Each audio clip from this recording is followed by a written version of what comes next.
बॉलीवुड के किंग खान यानी शाहरुख आजकल काफी चर्चा में है और वजह है इनकी नई मूवी फैन। सच में एक फैन का प्यार उसके फेवरेट स्टार के लिए बड़ा ही अनोखा होता है और वो सारी हदें भी पार कर सकता है। तो आइए जानते हैं आपके फेवरेट सेलेब से उनके एक ऐसे फैन के बारे में जिसने सारे हदें पार कर दी हों। जैसा कि आप जानते हैं कि जैसे जैसे हम टीवी में फेमस होते चले जाते हैं तो बहुत सारे फ़ैन हमारे बनते हैं। तो इसी तरह से हमारे भी भाभी जी घर पर है तो बहुत सारे हर कैरेक्टर के फ़ैन है, क्योंकि हर कैरेक्टर इसका हिट है। तो तिवारी जी के मतलब मेरे भी कुछ ऐसे फ़ैन हैं। एक फ़ैन जो है वो बहुत ही ख़तरनाक किस्म के फ़ैन हैं। यूँ तो बड़े प्यारे हैं, मिलते हैं, पहली बार मिले तो कहने लगे कि मैं आपका फ़ैन हूँ। मैंने कहा बहुत बहुत धन्यवाद। उसके बाद देखा तो थोड़ी देर कमरे के बाहर, मेकअप रूम के बाहर खड़े थे, मुझे निहार रहे थे। मैंने कहा जी सर मैं आपका फ़ैन। मैंने कहा हाँ आप हम मिले थे। I know thank you sir, thank you. उसके मैंने शूट में गया तो शूट में शॉट के बीच में कह रहे सर मैंने कहा हाँ सर मैंने कहा हाँ मैंने पहचान लिया, आप फ़ैन हो मेरे, thank you sir, thank you. उसके बाद सर मतलब ये हुआ कि शाम हो गई। शाम को जब भी वो ब्रेक हुआ, ब्रेक में भी वो मुझे यूं करे। उसके बाद रात को जब पैकअप हुआ तो भी यूं करे। और आप विश्वास नहीं करेंगे, नेक्स्ट डे वो मेरी सोसाइटी के बाहर खड़े थे। मैंने कहा अरे बचाओ इस फैन से, बचाओ। कभी मैं यहाँ भागूँ कभी वहाँ भागूँ, फैन मेरे पीछे पीछे में आगे। तो मैंने हाथ जोड़ कर कहा गुरु जा, तू तो बहुत भयंकर फ़ैन है, तू चाहिए ही नहीं यार। लेकिन अभी भी कभी कभी मोबाइल पर उनका मैसेज आता है, सर आपकी वजह से ही तो मैं हूँ। मैंने कहा लेकिन कुछ एक फ़ैन बड़े मज़ेदार भी मिलते हैं, मतलब अच्छे भी मिलते हैं। जैसे अभी हम जिस मुश्किल के दौर से गुज़र रहे हैं, सब जानते हैं कि हमारी एक पात्र हमारे साथ नहीं है, वो जो भी निजी कारण रहे हो, लेकिन उसके बावजूद भी ट्विटर पे या फेसबुक पे या बहुत अच्छे मैसेजेस आते हैं कि नहीं सर आप हिम्मत मत हारिए, बहुत अच्छी स्टोरीज़ आ रही हैं, बहुत मज़ा आ रहा है। तो इस तरह के फ़ैन आपको बहुत एनकरेज करते हैं। ऐसी बहुत सारे फ़ैन हैं, दिल्ली में हैं और पूरे हिंदुस्तान में ही हैं।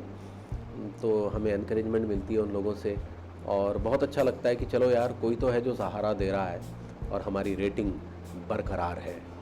ऐसे फ़ैन्स को मैं बहुत ही मैं नमन करता हूँ, शत प्रणाम करता हूँ कि एटलीस्ट दूर रहकर भी वो अपनी मोहब्बत बनाए रखे हैं।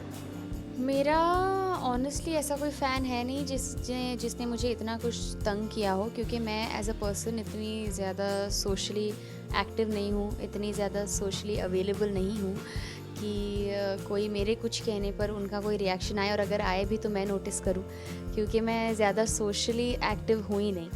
इंस्टाग्राम पे जो भी मेरे फ़ैन्स हैं वो मुझे मैसेजेस भेजते हैं और ज़्यादा मुझे बॉदर नहीं करते, क्योंकि अगर जो भी मेरे फ़ैन्स हैं उन्हें पता है कि मैं कैसी हूँ एंड आई डोंट लाइक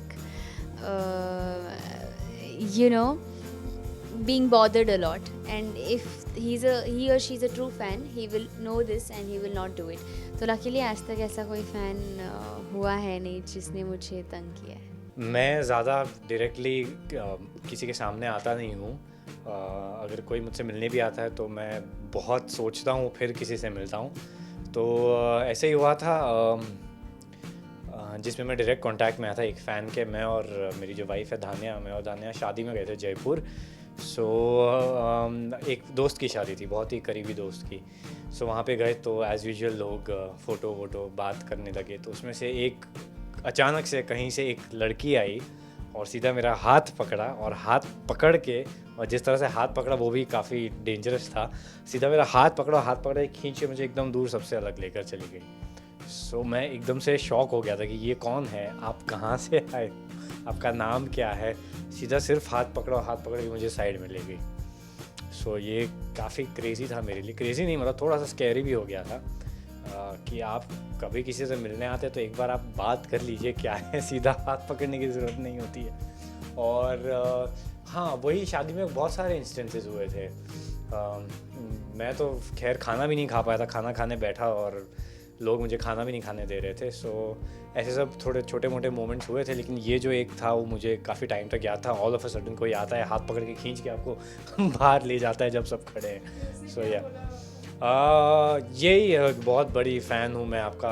हर एक एपिसोड देखा है शुरुआत से लेके एंड तक। फिर उसके बाद उसके पापा भी आ गए, उसकी मम्मी भी आ गई।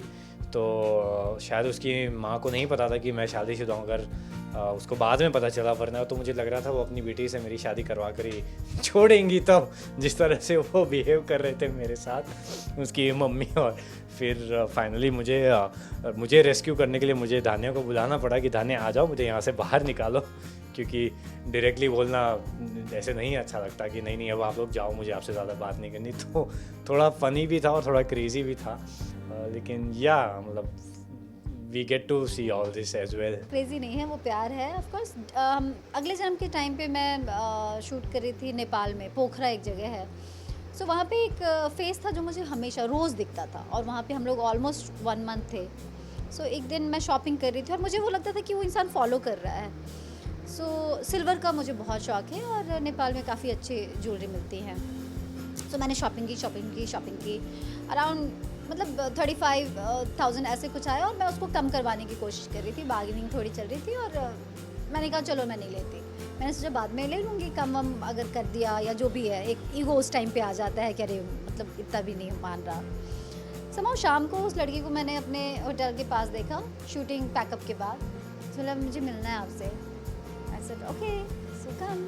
सो मेकअप रिमूव करके बैठी थी, उसने टैग से एक पाउच निकाला, और मैंने जितनी ज्वेलरीज पसंद की थी जो वो सब उसके पास था। उसने बोला कि दिस फॉर यू, और मैं शॉक थी। मैंने कहा यू मैड और व्हाट, मतलब मैं नहीं ले सकती, but she was so sweet. काफ़ी टाइम बिताया, और तब मुझे पता चला कि वो लड़की काठमांडू से पोखरा रोज़ फ्लाई करती थी, कई बार वहाँ बाजू में होटल में रह जाती थी, and still we are in touch. अभी उसके एक हस्बैंड है, ऑफ कोर्स एक ही हस्बैंड होंगे उसके हस्बैंड है समीर, उसके 2 बच्चे हो गए हैं, एंड वो एक बार मुंबई भी आई मुझे मिलने के लिए। और वो नेपाल से काफ़ी नेपाली जो ये क्या होते हैं, बर्तन होते हैं ना, वहाँ तांबा पीतल ये सब बहुत, कांसा ये सब बहुत चलता है, तो वो ढोक कर वहाँ से बहुत सारा लेकर आए। It's really sweet. I mean आप एक शो के ज़रिए से ऐसे जुड़ जाते हो एक इंसान से, ये बहुत ही, इसको क्रेज़ी नहीं कहेंगे, इसको प्यार ही कहेंगे हम तो यही चाहेंगे कि आप सबके फैंस यूं ही आपको प्यार करते रहें। अन्वेषा कमल, कैमरामैन बाबाजी, इंडिया फोरम्स, मुंबई। हाय, मैं हूँ रतन राजपूत और आप मुझे देख रहे हैं इंडिया फोरम पर, और इसे देखने के लिए आप सब्सक्राइब कीजिए India forums YouTube channel. Thank you so much.